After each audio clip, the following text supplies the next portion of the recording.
Robert and I'm one of the members of BRITEthink, and in this session we're going to teach you how to write an assessment plan but also link it back to materials and any further support evidence. Now this is important because we want learners to get all the information about their assessment on the platform rather than emailing it out, because if it's all on the platform, they're going to use the platform more. And the more a learner uses the platform, the more they'll check on their progress more, or the more they will be able to see your feedback. The idea of everything is if you keep everything on the platform, they log in more and they take ownership more. So when I'm going to write an assessment, for example, in this one, I'm going to write an assignment. I've just started to semi-write it out. I tend to upload the assignment briefs maybe 1 or 2 days before the lesson takes place. So the assessments are there and ready. So I'll go through my portfolio. Like for example, here I'm teaching my level 5.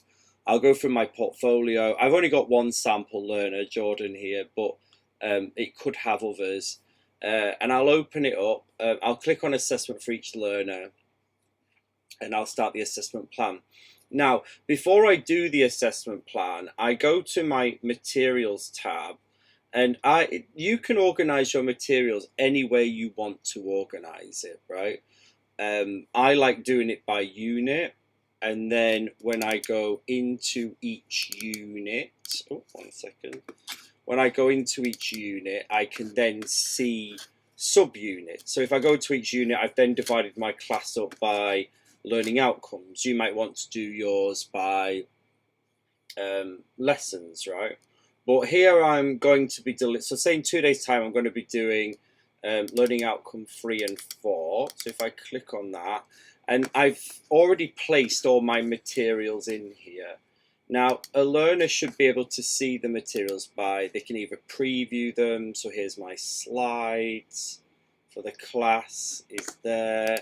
I may include the assignment, a written version of the assignment brief. I may also include other evidence like reading materials that might support the class. I put everything here in the folder so I don't have to email it. And then what I do is I go to the very top bar, you probably can't see it on here, and I copy and paste the URL. Now, I tend to have a master copy of the assessments, especially for assignments saved. So I can just copy them over to BRITEthink. However, you might have a different way of doing it.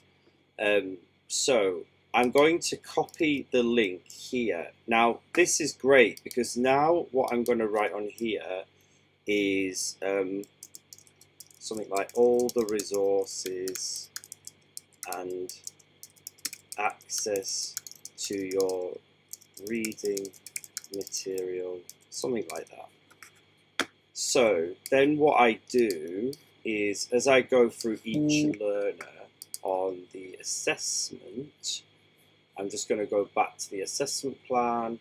So as I go for each learner, I type in this, I type the date of the deadline. My deadlines are usually always 2 weeks. There we go, I write that. And then all I'm going to do now is I'm just going to copy and paste it over. So I've already copied the top one over. And now I'm going to copy the bottom one. 1 second. And then I'll just drop that in there. So now when the learner gets this, they have everything in one place. They not only have the questions that they're going to answer, or they have a link. If you click on it, it'll take you directly to that folder. So they could probably see a downloadable version of the assignment brief and all the reading material. So everything is here. Now, in the purpose of individual assessment, this is where you could also write an individual note to each learner to say, maybe for this, add this. Don't forget to then send the assessment. You notice on the assignment, I've not actually ticked the written work off yet. I've just basically put the questions up here, and I'll do that later on when I plan it. But this is how you can keep the learner in the platform. Use materials to your advantage and connect them to your assessments. Get the learners to log in more and take ownership of their work.